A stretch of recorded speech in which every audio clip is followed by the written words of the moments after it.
एक दिन दू मिला मोटरसाइकिल से अइले, गाड़ी दुआरे पर खड़ा क के नमस्ते कइले। हमहू कहनी नमस्ते और सब सुनाई जा, बैठी जा परिचय अपन बतलाई जा।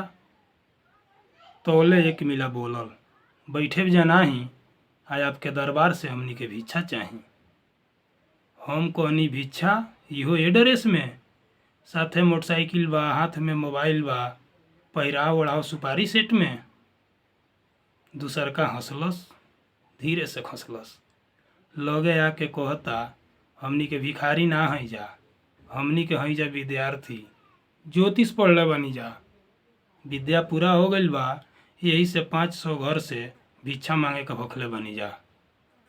भीख मांग के शक्ति पीठ पर अनुष्ठान कराएब जा, आ जल्दी कुछ दरबार से दिवा दी, हमनी के दूसरे दुआरे पर जाएब जा।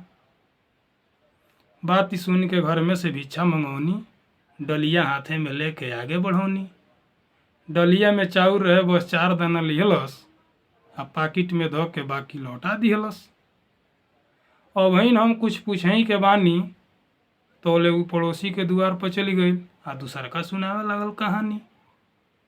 कहता यहाँ के गुरुजी हैं, ज्योतिष के जानकार, आ जौन कुछ रउआ पूछे के बा पूछ ली, तिखार तिखार। अरे बड़ी भाग से तो यहाँ के रउरे दुआर पर आइल बनी, एकरे बाद से यहाँ के आएब नाही। अगर रउआ सतुआ पिसान लेके भी खोजे तो वो यहाँ के पाएब नाही। सुन के कहनी अच्छा, तब अपने गुरुजी के बुलावो, आ 10 बरफल हमार इनसे देखवाओ।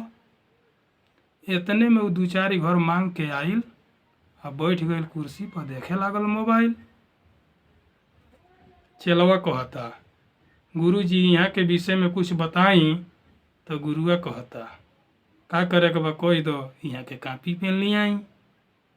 कापी पेन ले आईनी, नाव हमार पूछलस, आ बिरखरास बता के कापी पर लिखलस।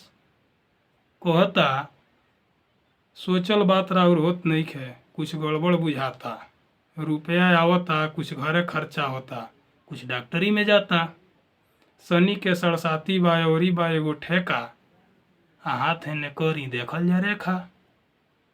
हम कहनी रेखा कैसे कटी, कोनो उपाय बताई, तो हाथ देख के कहता जितना जल्दी हो सके रउआ कोनो शक्ति पीठ पर अनुष्ठान कराई। ये अनुष्ठान उहे कराई जेकरा 3 भाषा आवत हुई, आ हिंदी उर्दू बांग्ला जे ठीक से लिख पढ़ पावत हुई।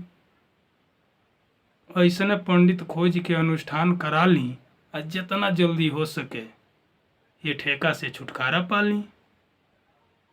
हम कहनी हिंदी उर्दू वाला तो मिल जाई हैं, बाकी बंगाली इन्ने कहा के उके आवेला।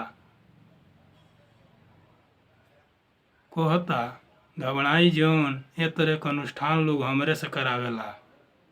हम ये 3 भाषा जानी ले, अगर रउआ भरोसा होखे तो हम ही करा देब, आ कुछ खर्चा लागी सस्ते में निपटा देब। हम कहनी तब खर्चा बताई, तो कहता लागेला तो ढेर, बाकी रउआ 10,000 ले आई। 10,000 के नाव जब सुननी तब हमरा बुझाइल कि ठगे आइल बा। आज इनके ठगल छोड़ाए, आ मनही में सोच लहनी 2 पन्ना उर्दू आ 2 पन्ना बंगाली सबसे पहले इनसे लिखवाए। कहनी गुरुजी बंगाली छोड़ी, पहले 2 पन्ना उर्दू लिख के देखाई, आ बोलाओ तनी मौलवी साहब का पढ़वा ले, तब रउआ के रुपया दियाई। इतना जब सुनलस तब कहता लिख नहीं पाइले बस बोल लीले भाषा, तो हमहू कहनी भाग जो दुआरे पर से, ना तो अब्बे मार के काट देव लाशा। लगनी घेटुआवे हाथ जोड़े लागल, आ मोटरसाइकिल चालू क के परव छपरा गांव के ओर भागल। हाँ तो दोस्तों, ऐसे लोगों से सावधान रहें। फिर मिलेंगे अगले कविता के साथ।